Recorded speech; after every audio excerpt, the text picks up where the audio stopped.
Nagsumbong si Camila kay Lily na hinila siya nito ni Tito Patrick sa kanyang braso at nasasaktan siya nito, pero inaway naman siya ni Tita Love. Sinabihan ni Jasmine si Camila na hindi niya hahayaan na may masamang mangyari sa kanya. Ang sabi ni Camila, parang ang kanyang ina, at bakit siya gusto kunin ni Tito Patrick. Hindi naman sinagot ni Lily ang tanong ni Camila. At pinagsabihan lamang niya ang bata na sasama lamang ito sa kanya at kay Tita Love. Huwag itong sasama kung kani-kanino, hindi siya sasama sa iba, bawal ito. Nagtanong ulit si Camila kung sa kanyang ninong Tyrone pwede ba siya sumama, ngunit hindi ulit sinagot ni Lily ang katanungan ni Camila. Dahil naalala niyang sinabi sa kanya ni Iris na si Tyrone ang bumaril kay Lance, kaya hindi pa siya magtitiwala kay Tyrone. Kinumpronta naman ni Agent Pascual si Sandro tungkol sa kaso ni Vito.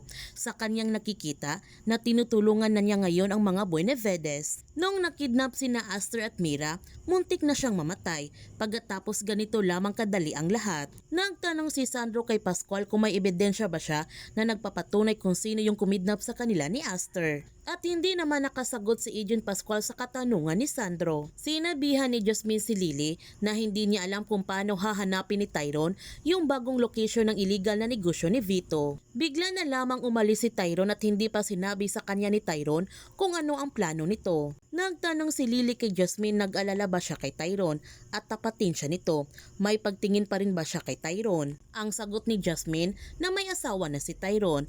Ang sabi ni Lily na hindi niya sinagot ang kanyang tanong. Ang sabi ni Jasmine na ang alam niya, nagmamalasakit si Tyrone sa kanila, lalo na ngayon na damay ang kanyang anak. Lagi sinasabi sa kanya ni Tyrone na babawi ito sa lahat na nangyari sa kanya. Yun ang ipinapangako sa kanya ni Tyrone. Nagtanong ulit si Lily kay Jasmine pero buo na ang kanyang tiwala kay Tyrone. Ang sagot ni Jasmine, wala nang ibang paraan kundi pagkatiwalaan ang plano ni Tyrone. Ipinagtapat na nga ni Lily kay Jasmine na may sinabi sa kanya si Iris na si Tyrone ang bumaril kay Lance. Sinabihan ni Jasmine si Lily ang mga Buenavedes ang nagpapatay kay Lance. Nandoon siya nung araw pinadukot ng tauhan ni Harry si Lance. Sinubukan pa niya itong iligtas, kaya lang wala siyang nagawa. Sinabi naman ni Lily na ang sabi sa kanya nila Vito at Harry na ang kalaban sa negosyong pumatay sa kanyang asawa, pero nagdududa na siya. Ang sabi ni Jasmine, nakaligtas pa si Lance, nadala pa ito sa ospital, kaya nakausapan niya si Lance. Ang sabi ni Lily, paano kung yung panahon na yun may kasabwat pa si Tyrone at narinig naman ni Tyrone ang mga sinasabi sa kanya ni Lily. Kaya sa kanilang pag-uwi sa bahay, dito na nga sinabi ni Tyrone kay Lily ang katotohanan na siyang inutusan ni Vito na pumatay kay Lance. Gusto ni Vito na patunayan ang kanyang katapatan sa kanya. Napilitan siya nito dahil kung hindi niya ito gagawin, may uutusin si Vito ng iba. Sinadya niya na hindi tamaan ang vital organs ni Lance upang mabuhay pa ito. Pero inutusan ni Vito si Harry na tapusin si Lance. Si Harry ang pumatay kay Lance sa ospital. Noong nalaman ni Lily ang katotohanan, nagagalit siya nito ng gusto nila Harry at Vito. Ang sabi ni Jasmine na ang problema ngayon ay malaya na si Vito.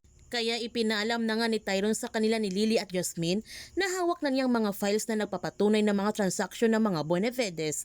Ipinakita din niya ang video na kanyang nakunan kung saan ang operasyon ng negosyo ni Vito at nakakapangalan pa ito sa BSM ang properties na ito. Siguradong makukulong na si Vito at babalik siya sa loob ng kulungan. Samantala, sobrang masaya si Vito nung nakalaya na siya, pero mapapalitan kaagad ang kanyang kasayahan ng galit nung ibinalita sa kanya ni Harry ang nangyari sa kanyang negosyo. Sa kanilang meeting, nagagalit ang gusto si Vito kay Harry kung bakit nalaman ni Tyrone ang kanilang operasyon.